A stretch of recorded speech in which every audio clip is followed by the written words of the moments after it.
Book 3, Part 14.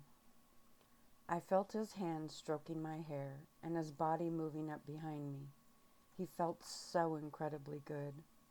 I was in love with Phil, but I didn't deserve to be. I would probably just end up hurting him too. What would happen if some other legend decided to plague me? Would I turn on him too? Horrible. I was completely and utterly horrible. I pulled the pillow towards me and laid it partially over my face and head, trying to block out the thoughts as well as the sounds around me. "Let me talk to her," I heard Track whisper. His voice was so worried. He didn't deserve this either. He was young, handsome, and should be off chasing his own female. Rock and Jackson were so full of life, and I was sucking that out of them too. I cried harder, taking on more and more guilt until I almost couldn't breathe. Phil rolled me over, and I let him, not reacting as he pulled me into his arms and whispered into my ear. I had earned every tear, every ache. "Please, Tay, talk to me," he whispered, his voice shaky. When I didn't respond, he lifted my chin and I turned my eyes away. "What burden are you trying to bear now?" he said, giving me a soft but troubled smile. "I'm a monster," I finally whispered as the tears still fell. "A monster?" I nodded and he sighed, pulling me back into his arms. This time I snuggled against his chest and breathed in slowly. "You are the farthest thing from a monster," he whispered back. "You're carrying guilt that you have no business carrying." His voice was soft and it vibrated against my cheek, sending waves through me. "You are the most amazing person I have ever known." I stopped crying and froze. He couldn't be serious. But he nodded. "You lived all those years locked in the manor because of who your dad was." Now, normally that would make me mad, but I just listened. I needed him to make me feel better. I didn't want to be a monster. "You never once complained." "Not really," he tried to chuckle at the end. "You just accepted it and sacrificed for him because of how much you loved him." My nose started to tingle again. I had complained a lot. "You put up with all the limits everyone put on you, even from the pack." I blinked hard and he nodded. "Being a female in our pack is no easy feat." He kissed the top of my head. "We do take our possessiveness to extremes." I snuggled closer and he hugged me softly. "You are the kindest person I know, Tay. You're always trying to make sure everyone is happy, without even realizing it. That has taken a toll on you, making you feel guilty whenever something goes wrong. You stayed at the manor to keep your dad happy. You put up with our pack rules to keep us happy. All this time you thought you were being selfish?" he chuckled.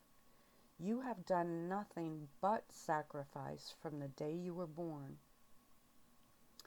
My brows wrinkled. That couldn't be right. I whined all the time about being stuck in the manor. I snuck out and snuck Track in. I caused problems for everyone who had gone out of their way to accommodate me, either for my condition or my spoiled attitude. "One day you'll see that we are all right. This is not your fault, not your doing, and you didn't force any of us to help or become a part of this." I frowned and he inhaled slowly. "I have a confession." That made me look up. He smiled and used one of his hands to wipe my cheeks. "There was a time when we were looking for you, and even a bit after we found you," his eyes were moist now, "that I actually hated how I felt about you, or how deeply I felt it." My eyes widened more and I moved back a bit, not out of anger, but to see his face better. He nodded. I wondered what would have happened in the forest that night if things had been different. I nodded and waited. I was amazed and relieved that he felt that too. But after spending more time with you, remembering times like when you got stuck in that tree, I knew that what I felt was real. How? I whispered, the pleading in my voice. Aote isn't some magical spell that was cast on us, Raina. He inhaled again, his voice shivering a bit. I slid my top arm around him, sensing his own pain. I don't pretend to understand it, but I know it isn't that. How? I asked again, looking up at him. How do you know? Because even though we're going through all of this, he smiled, my heart is completely and utterly at peace. For once, it's found its home. Wow. I laid there speechless as his words sunk in. It's like my heart has always been searching for you. I just never knew it, he chuckled quietly. I didn't hang out with your crew much, and less when you were around. That was true. But loving you is so comfortable. He flinched at his own words, and I bit back a smile. Glad I wasn't the only one having a hard time putting things into words. I nodded. I know what you mean. It seems so natural. He smiled wider and nodded back. That's the perfect word. Natural. I'm not uncomfortable being close to you. It seems the most natural thing in the world. I remembered that feeling too. There wasn't that awkward getting to know each other or dating queasiness. Wow, I hadn't realized that. You might think that I'm always this cool with females. He was smiling more now and being playful. Truth is, they usually make me nervous. What? I gasped, honestly shocked. Phil was always so in control. Teresa, he looked at me to make sure I was okay with this topic. I nodded and he shrugged. She followed me around 24 hours a day, and I hated it. I would just sit and listen to her ramble on and wanted to run anywhere just to get away. I chuckled then and he kissed my forehead. She wasn't the only one. Other than the older, motherly females and the little pups, I never relaxed around them. I thought they were just annoying. I never knew what to say and felt very inadequate. Teresa is annoying, I stated, remembering how she glared at me every time I saw her. She actually isn't so bad. Again he looked at me, and again I nodded. She was hard on the outside and when others were around, but when we were alone, she was actually sweet, sort of. He shrugged again, and I tilted my head. I had never spent any time with her, and only knew that fierce look she always threw out at me. I had never thought there could be any other side to her. She would do little things to try to make me happy, he continued, and I was surprised when there was no jealousy. I felt sorry for her now, and bad for not trying to see past that fierce look. I tried to like her, he stated, and shrugged when I frowned. She seemed the best option for a mate. I gasped, and he laughed. I am a click alpha, Raina. There are certain things expected of me. Like what? I wanted to say, but kept quiet. I was seeing a side of him I never knew, and I wanted more. Sharing this secret was almost, well, it was special. She was a full-blood werewolf, he said. I flinched at that. He ran a finger down my cheek. I was actually ready to ask her to be my mate.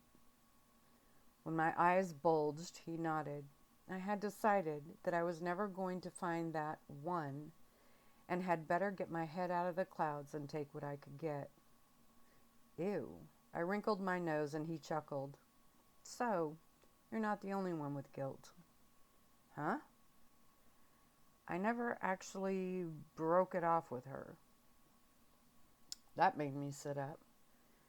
But what about Poulsen? When I went there? Phil propped himself up on his elbow.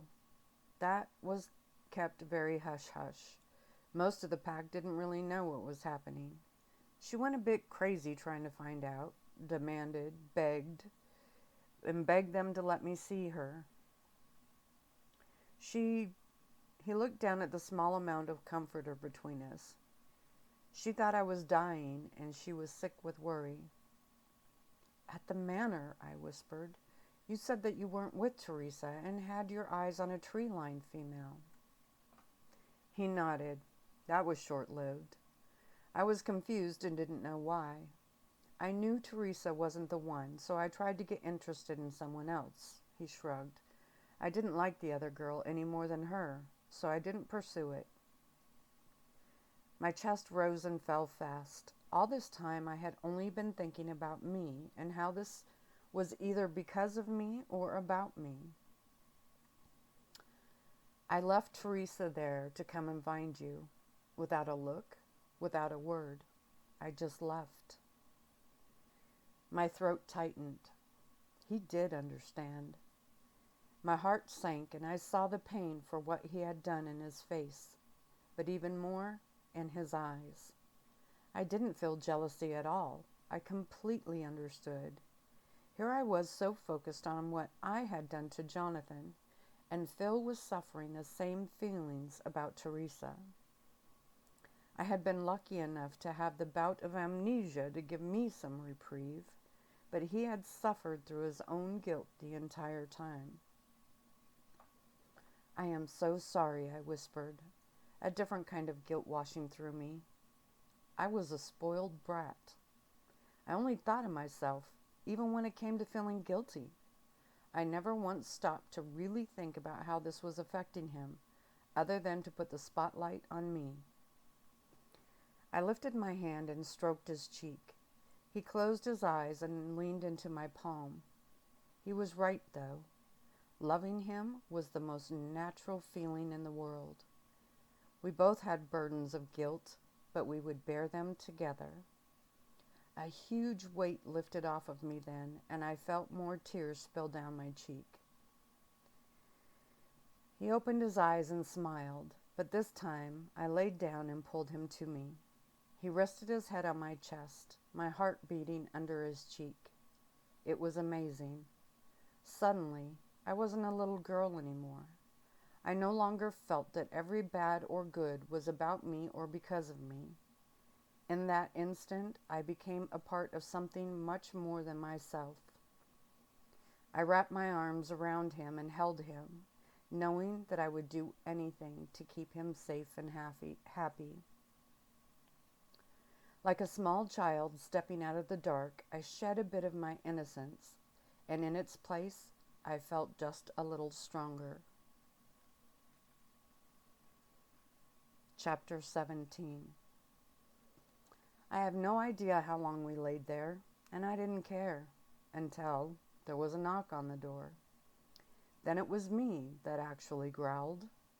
Phil looked up at me, smiling, and I giggled. Okay, it's not like I came out of this and was an Amazon warrior now. I was still me, just a bit different. There was another knock, and Phil sat up, but kept his arm over my waist. Yeah, he stated, but he wasn't upset. Confessing his own guilt seemed to have lifted a huge weight off of him as well, and he seemed more relaxed. He would have to face Teresa, and I would have to face Jonathan. I wasn't happy that he had to deal with that, but knowing I wasn't alone was comforting. Another word that was getting more used than it ever had. Track poked his head in, and I waited to hear Ryan's growl. None came. He must have felt it was time to insert someone else. We're making a store run, he said, looking us over carefully. There wasn't that suspicious annoyance there either. He seemed genuinely worried. "Can I go?" I smiled. I did it more to break the strange wave of whatever that was getting thick. Let me see. No, he chuckled, walking further in. Rock pushed past him and looked around the room. "So, make a list and be quick about it." He flinched when Phil growled, and his head dipped a little. "We want to make a run and get back by 7. "What happens at 7? I asked, sitting up more. Do you call that talent marathon?" Jackson announced, hopping in. I rolled my eyes and he winked. "Maybe we can sneak you in on the bets this time." Or not. Poor Jackson's invisible tail dipped a bit when our alpha walked in. He looked at us and then nodded. "Get a list going. No more than a few days' worth." That caused a million questions to spring into my head.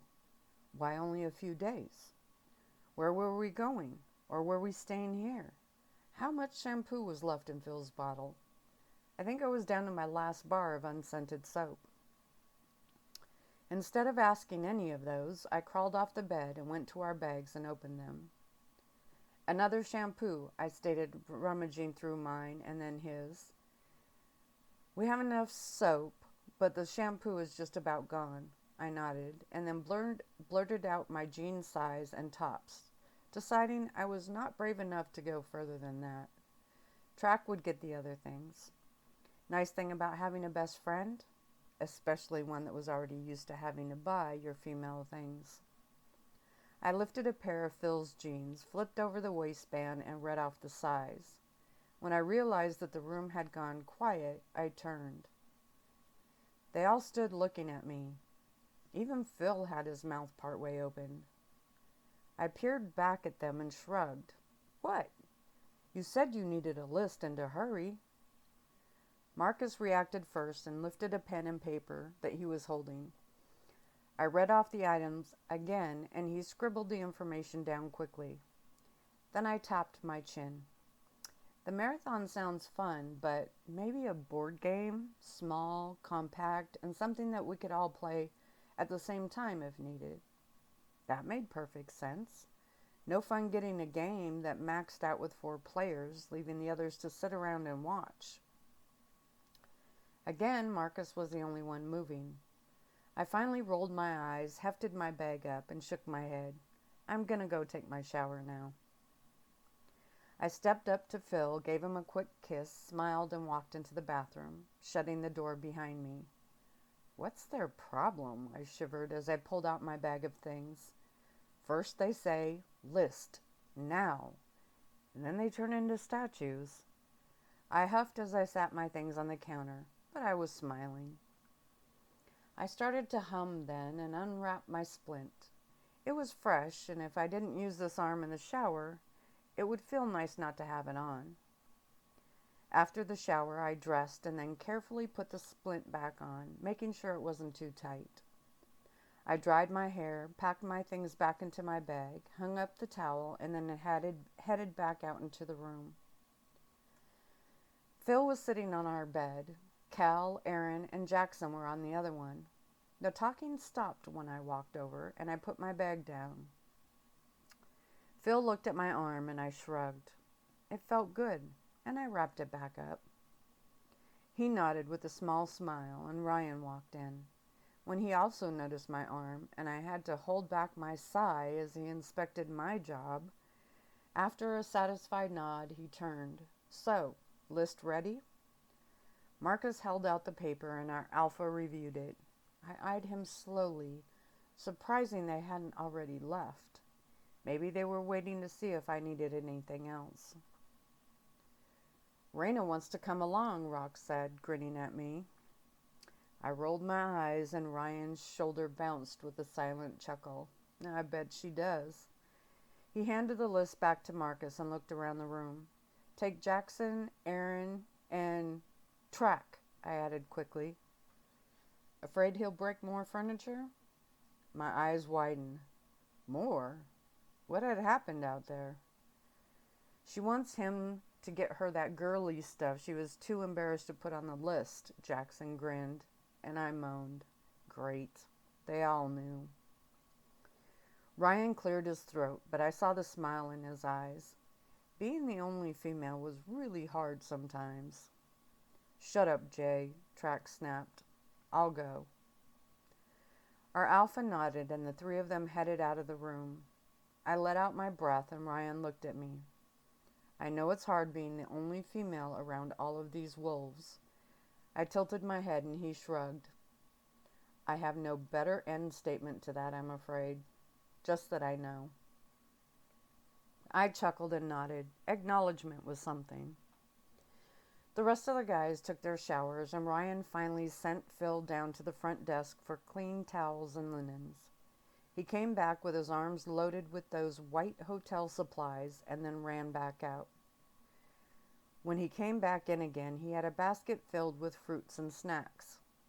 An apology basket, he stated, setting it on the table that I noticed wobbled a bit now. Yikes. What were we going to have to send them? Finally, I started to pace.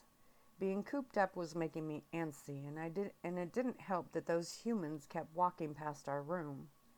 They laughed, argued, and talked as they strolled by, but it was their scent that drew me.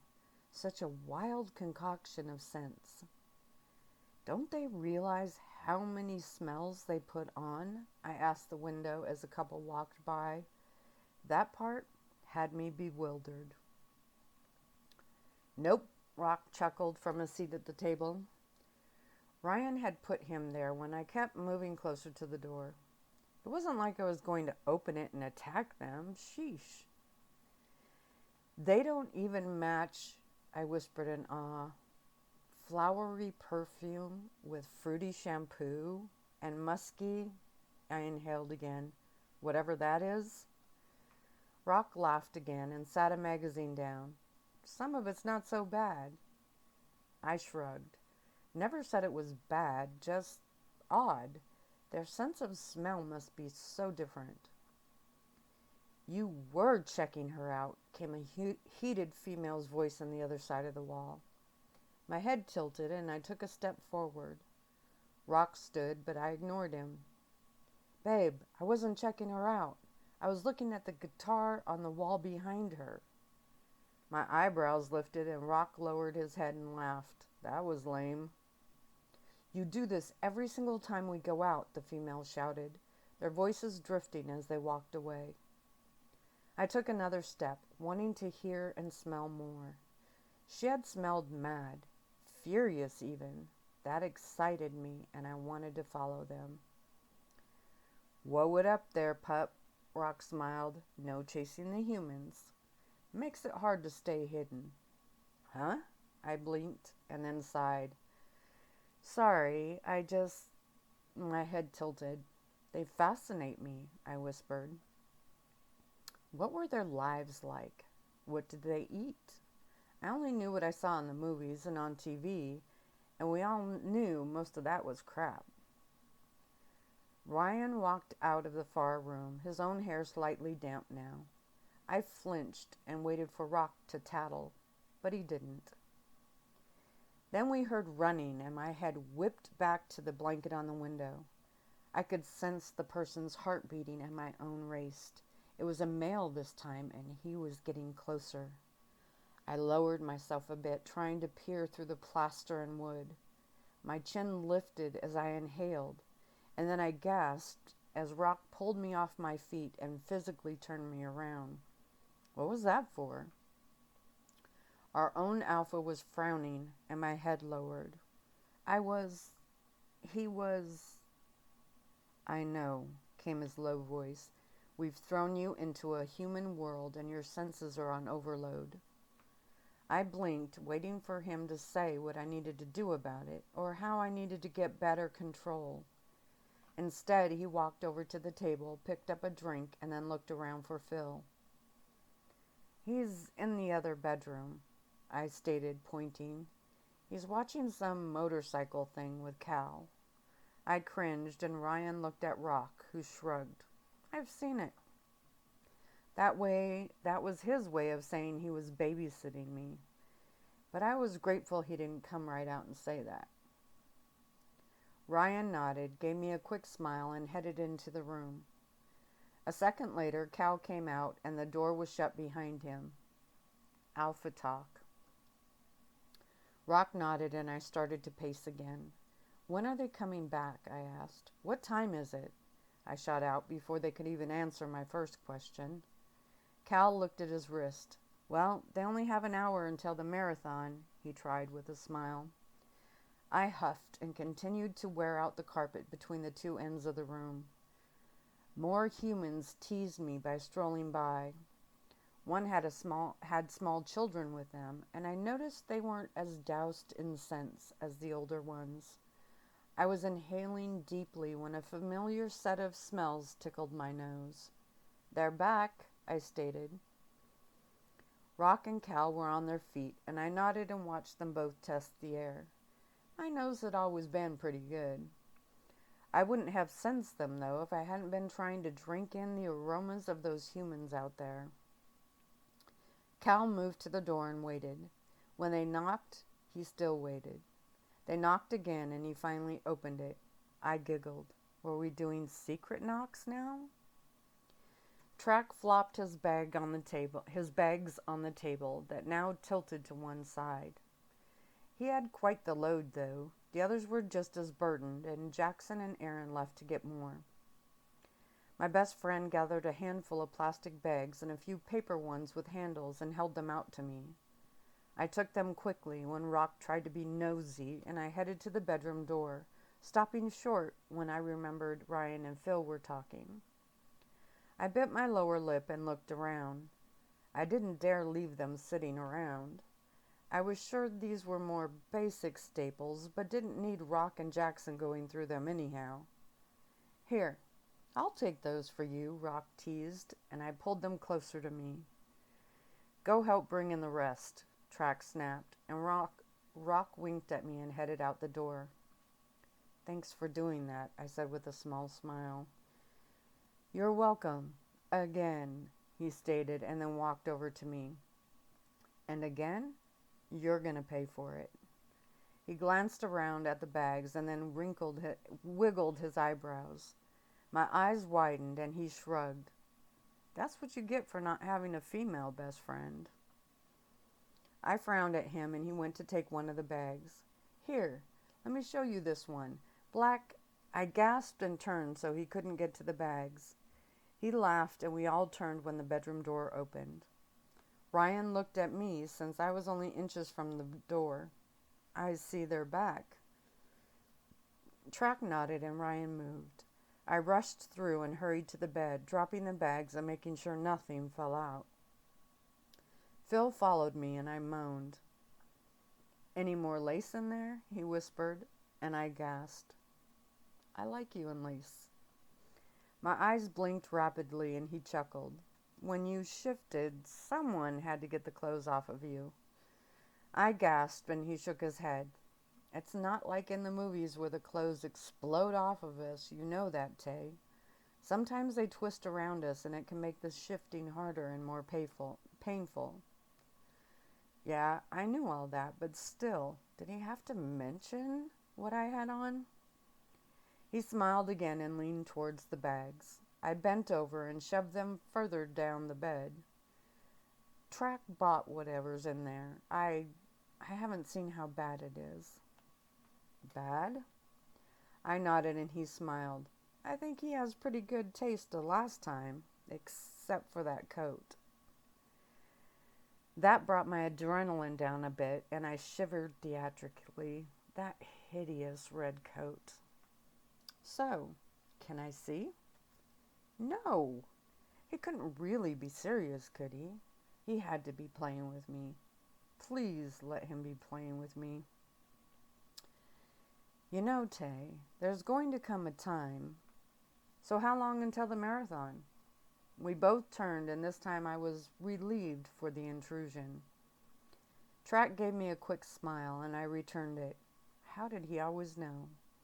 I felt like hugging him, but I stood calmly and when he pulled Phil into a debate about their favorites, I quickly grabbed my bags and almost ran to the bathroom. I was going to get a look at what was in there, alone.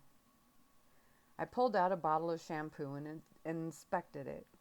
It wasn't our unscented kind. Seems there weren't many multi-race stores around here. When I lifted the top, a slight scent came out, and I sniffed. Well, it wasn't overpowering, at least.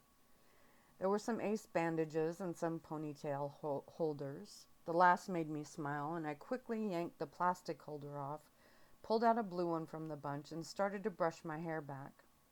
Once that was done, I went back to the bags. 3 pairs of jeans, nice, regular jeans, 2 long-sleeve t-shirts, and 2 short sleeves, all basic in style and color. Oh, track was winning points now. I smiled and pulled out a package of socks, also nice and practical. Then I groaned. All the underwear was either shiny, lacy, or a combo of both. A low growl started in my chest and grew as I pulled each one out. Hot pink? Tay, came Phil's voice as he knocked on the door. What? I snapped, still glaring at a blue bra that had pink plastic hearts on the front and at the end of each shoulder strap. The door handle turned, but it was locked. I threw the thing in the sink and pulled out the underwear that matched. No plastic, but little pink hearts interlocked across the back. Oh, Track was going to pay for this. The door's locked. I know. I'm the one that locked it, I yelled, staring at the sink full of underwear. Track, what did you do? Phil snapped. What? What exactly are in those bags? My anger stilled just a bit, but my ears perked up. Just the things every female needs. Well, the basics. Raina doesn't use a lot of that other stuff, Track chuckled. And I knew he knew I could hear him. Phil sighed. Tay, open the door. No. Another sigh. It can't be that bad, can it? I glanced at the sink and my lip twitched. Tell my best friend I'm gonna kill him. Oh, now I gotta see. This time it was rock. I opened another bag and found a magazine. That was odd. I never really read them. When I pulled it out, I huffed. It was a wedding dress catalog. What the? Came Phil's voice when I threw the book at the door. Oops. I had forgot he was standing right there. Come on, Ray, Track said, laughing on the other side. I was just having some fun. Do you have any idea how mortifying it is to go in and get that stuff? Dang, my anger dropped to half. He did have a point, I guess. Then I glared at the crumpled magazine and looked back to the sink. Fun was fun, but what exactly was I going to wear now? Do we have a problem? I groaned as Ryan's voice joined the others. Raina saw whatever Track bought her, and she's in there tearing the bathroom apart, Rock stated in a very annoyingly chipper tone. Nice, thanks, Track growled. Ryan sighed then, and my head dropped. I suddenly felt childish, and down went that invisible tail. I didn't break anything, I said in a soft voice. I just threw a magazine. Gads, how did that sound any better? Ryan took all the glory out of throwing something. I see, he said. Down went my head again. My very deserved outburst now seemed like a childish temper tantrum. I didn't break the magazine, I finished slowly, and then growled at myself. That was a stupid thing to say, but I felt the need to say something. I didn't like it when Ryan was unhappy, especially over something I did. Phil tried the door again, and I gasped, turning and cramming all the things in the bag as fast as I could. One ripped from the force, and I had to move the stuff to another bag, not shoving it in quite as hard. There was a click just as I put the last things in. The door opened a bit, and Phil's head appeared. He looked around, seemed to see it was safe, and stepped in. How did he unlock the door? I blinked several times as he shut it behind him and turned back to me. His eyes scanned the room, resting on the counter and the bags. The jeans and shirts were still on the countertop, although a few now flopped to the floor just to point themselves out. He went to take a step and then looked down. I moaned loudly as he bent down and picked up the catalog. I saw him bite his cheek to keep from smiling, and that got my hackles up. It's not funny, I snapped, reaching over and snatching the magazine from him. I ripped another bag, trying to force the thing in, and sure enough, like a sitcom, that hot pink bra set fell partway out. I just stood there, staring down at it, mortified and unable to move. Phil cleared his throat and stepped up to me, but I kept my eyes down. He did it just to pay you back for... He shrugged. Well, for him having to do it. I know, I growled through clenched teeth. But I can't go get my own things, can I? Now he was blinking hard, but I didn't care. It wasn't even about track right now. How dare he barge in here and just look? The rage took over and humiliation only fueled it. I scooped up the torn bags and shoved them at him. Here, this is the kind of crap you said you wanted me to wear. So here you go. Enjoy. Then I stormed out of the room. My hackles were on end now, and the guys quickly jumped out of my way. I looked at Track, opened my mouth, and then shut it. I was so embarrassed and so ticked I didn't even know what to say. He looked a little afraid, though, and that helped. He'd better be afraid. Once I calmed down enough to think, well, you know what they say about paybacks. I flipped my head hard when I turned, my ponytail nearly slapping me in my own face. Then I stormed into the front room. Aaron, Cal, and Ryan were standing there now, and I growled and turned again. When I stomped into the other room, I saw my Alpha's bag and suddenly felt I was where I didn't belong, so I backpedaled. My heart was racing now. I felt trapped, and I had nowhere to go and calm down.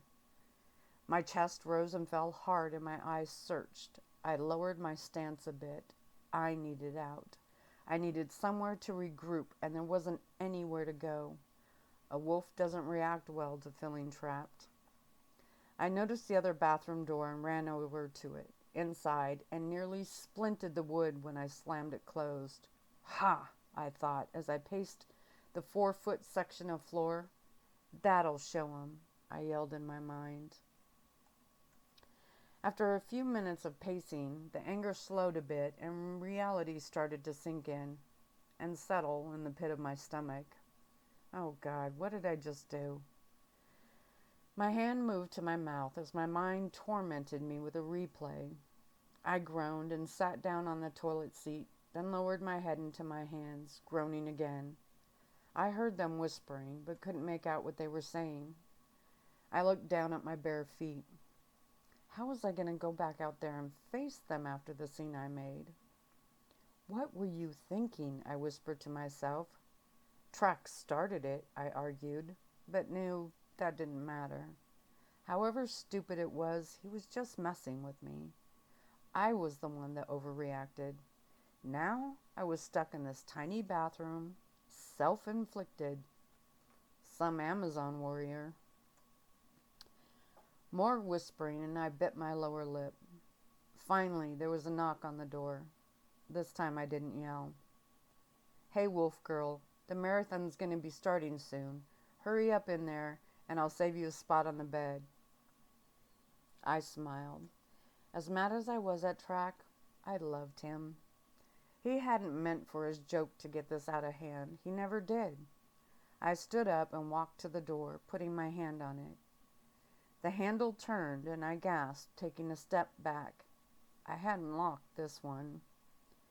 His dark hair poked in, and his brown eyes were soft with an apology. So, am I snuggling with Phil until you come out? He seems a bit lonely on that bed. I chuckled, and he opened the door more and stepped in. Look, Ray, I didn't mean... It's okay. I know, I smiled, and then hugged him. Wow, so not what I thought was going to happen, he grinned, and then hugged me back. It could be that I'm still going to pommel you, I teased, and felt him stiffen a little. Then I kissed him on the cheek and stepped back. I still owe you for that, but it's not your fault I completely flipped out. Or that Phil broke in when I was trying to hide the evidence. We both turned and Rock smiled. I rolled my eyes and then pointed at him. You better not have looked. He shrugged and Track pushed him back out. He didn't look. Phil shoved the bags under your bed and is sitting on it to protect them, he stated, puffing out his chest theatrically. Then my best friend reached out, took my hand, and we walked into the other room. You know, man, Rock said as he walked behind us, you're the only wolf that could walk into there and bring her out with all your limbs still attached. Track smiled, gave my hand a soft squeeze, and nodded. Yeah, I know. Well, except for Ryan. We all laughed at that and walked back into the bedroom. Phil jumped up, and I noticed that Ryan wasn't in here. He's having some alone time, Rock whispered into my ear, and I nodded. Jackson pointed at the TV. It's not on yet, but this is pretty good. My pack was awesome. Here I threw a complete fit, and they were helping me keep my dignity. How did I get so lucky? Rock plopped back down on the other bed and then lifted something. You know, Jay, I think I like this one. It's called Summer Juliet. Phil took my hand and moved me to the bed. Oh, yeah, look at that flowing train, Jackson replied, peering over the pages of the wedding magazine. Not too revealing, but still sexy, he added in a somewhat feminine voice. My brows rose, but I wasn't mad anymore. Rock flipped the pages, and the two discussed a few more gowns until Track snuck up and snatched it from them. Hey, they both yelled. We were looking at that. Rock snapped, and I tilted my head. He recovered quickly, though, clearing his voice. The females are hot. Jackson laughed. No, they're not. They're freaky. They all look either mad or like they have to go to the bathroom. Now Track opened the pages, and the three of them started to talk about the models, and they weren't drooling over them. Dang, Cal winced as he joined in. I thought females were supposed to be happy on their wedding day. She looks like she just ate some bad food. I giggled, and Phil smiled at me. Whoa, look at that one, Rock gasped. How do they even breathe in that thing? That one's pink, Aaron gasped, now huddled together with the others. I thought wedding dresses were supposed to be white. Traditionally, Rock stated, and I looked over, seeing him nod to the owl-sawed wolf. But some of these modern human females have decided to jazz things up. My brows rose. How did he know so much about all of this? Jackson huffed. That's stupid. A wedding dress is supposed to be white. Humans have a saying about the color of the dress, Phil put in, and I turned and looked at him. How did these guys know so much about this stuff? He was leaning against the pillows now and nodded. When I looked back, Track frowned. Well, that's humans, he shot, sounding partly annoyed and partly disgusted. What does the color mean? Cal asked. Wow, and I thought I was cut off from the world. Even I knew this answer. Virgins wear white, Jackson replied, and I shook my head. This was a very odd situation. A room full of musking werewolves sitting around a wedding gown magazine talking about the meaning of dresses, and of all things, virginity. Who would ever believe me if I tried? Then they all looked over, and their eyes locked on me. I balked and moved back a bit. Phil chuckled, wrapped his arms around my waist, and pulled me back against him. She's wearing white, Trax stated, and the other heads bobbed up and down. Don't be so sure, Phil stated, his voice low and a bit challenging. My eyes widened and Trax narrowed. Phil shrugged at me, leaning me back against him more. Her favorite color is blue, you know. I stiffened and Trax's eyes moved to me. Her favorite color is green, emerald green, he growled softly. I swallowed hard and Phil gave a small moan. Yeah, he blew that one. In his defense, though, he had heard me tell little Jessie that it was. I like that one, Rock put in quickly to break the tension. Trax's eyes stayed on mine for another second, and then he turned and looked back at the book. Sorry about that, Phil whispered into my ear. I shrugged. It's okay. Jessie said it was her favorite color, so I shrugged. I don't know what your favorite color is either, which was true. If I said hot pink, would I be sleeping on the couch tonight? He chuckled in my ear. Definitely, I playfully hissed back. Okay, so mine is blue. I giggled then and leaned back, relaxing.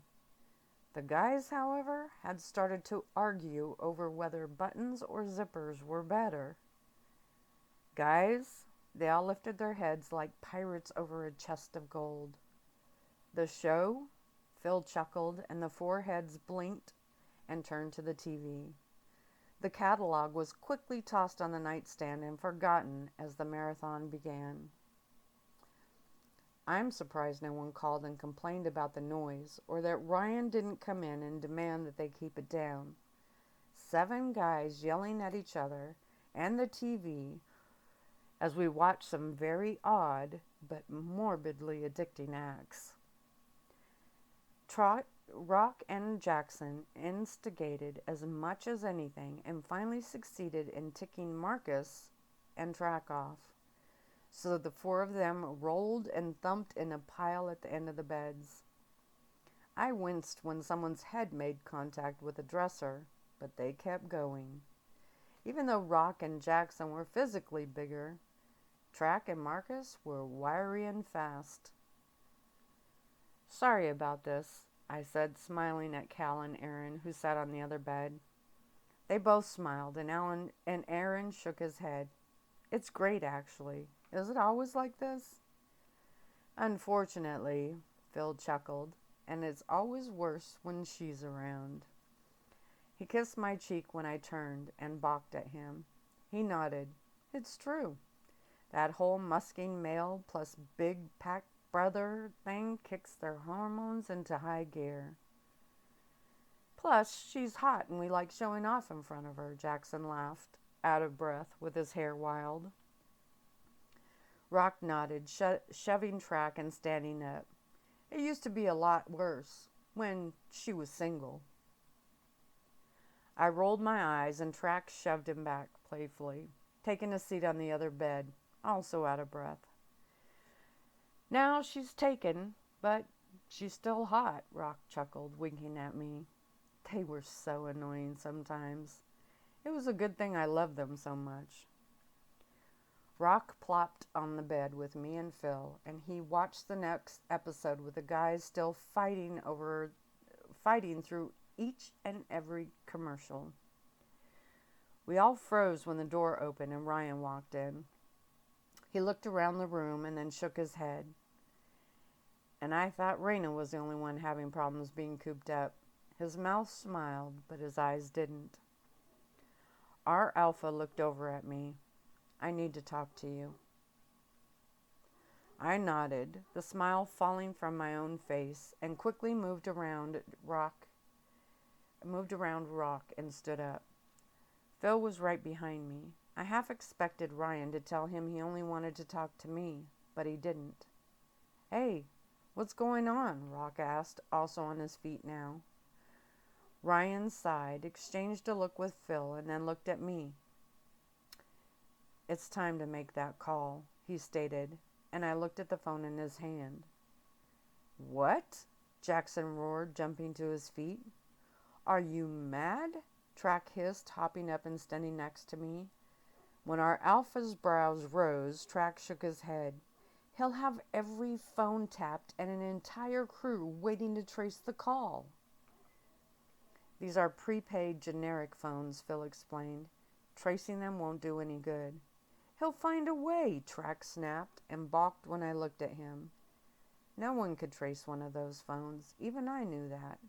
Then I bit my lower lip. At least I think they couldn't. "If he will talk, then talk," Ryan stated, looking back at me. Something in his voice said he didn't think that would happen.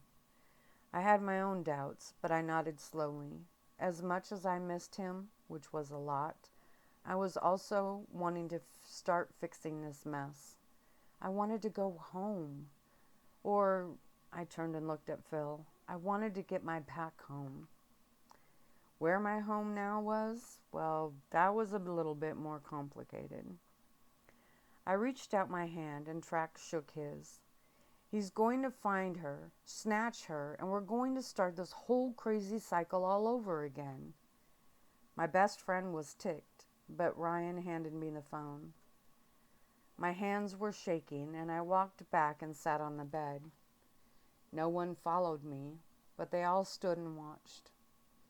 Ryan ordered everyone out of the room, and I watched them leave, all looking at me with a mixture of anger and worry. Ryan gave me a nod of support and then headed out as well, but left the door open. "Phil," I called out, and he appeared at the door. "Will you sit in here with me?" I needed his strength right now. When he sat on the edge of the bed, I shrugged. "My dad's probably going to say some very not nice things about you." He chuckled and nodded. "I know." When I frowned, he leaned forward and kissed me softly. "I'll sit right here." With that, I nodded, drew in a long, slow breath, and dialed the number. I'm going to stop there.